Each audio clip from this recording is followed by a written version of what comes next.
Hello everyone, welcome to the Hard Reset channel, and today I'm gonna show you how to enable or disable static IP on the TECNO router.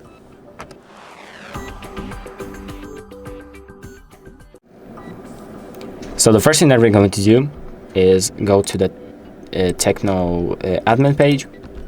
So to do that, we're gonna go to 192.168.0.1, and this is the admin page.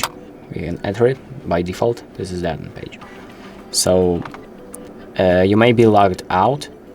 So if you want to log back in, the default username and password are admin and admin, all lowercase.